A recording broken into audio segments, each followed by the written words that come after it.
पे मैं मिठाई लेके जाऊंगी और जो जो उसने अपनी फ्रेंड्स के लिए चीज़ें मांगी थी, पिज़्ज़ा वगैरह के, मैंने उनको अपनी तरफ से दे के जाना है खाने के लिए। तो वो सब कुछ हमने लेके जाना था और यकीन करें मेरी छोटी बेटी घर में बैठी हुई उसका वेट कर रही है। तो मेरे घर में सब वेट कर रहे हैं उसके आने के लिए, उसके लिए प्लान कर रहे थे कि क्या क्या हम लोगों ने उसके लिए करना है।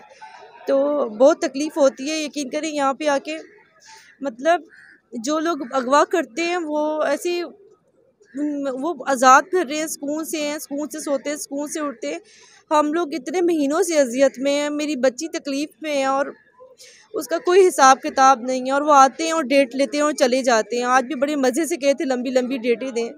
तो बस मैं यही बोलूँगी कि जज साहब सिर्फ ये सोचें कि ये मकार लोग हैं, अगवाकार हैं और इनके इनके तो कोई हक ही नहीं बनता कि ये आके डेट लें या कुछ भी बोलें। इनका तो कोई हक नहीं बनता।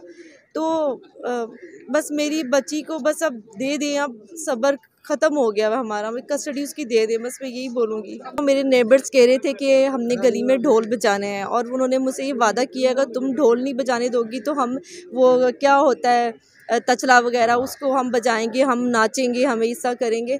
मैं आपको मेरे गली के बच्चे जो है ना, यकीन करें वो दुआएं करती, छोटी छोटी बच्चियां सोते हुए कहती हैं हम अल्लाह से दुआ करके सोते। मेरी बेटी ने आज बहुत दुआएं की हैं, मेरी बहन ने उसको सिखाएंगी इस तरह से बोलना।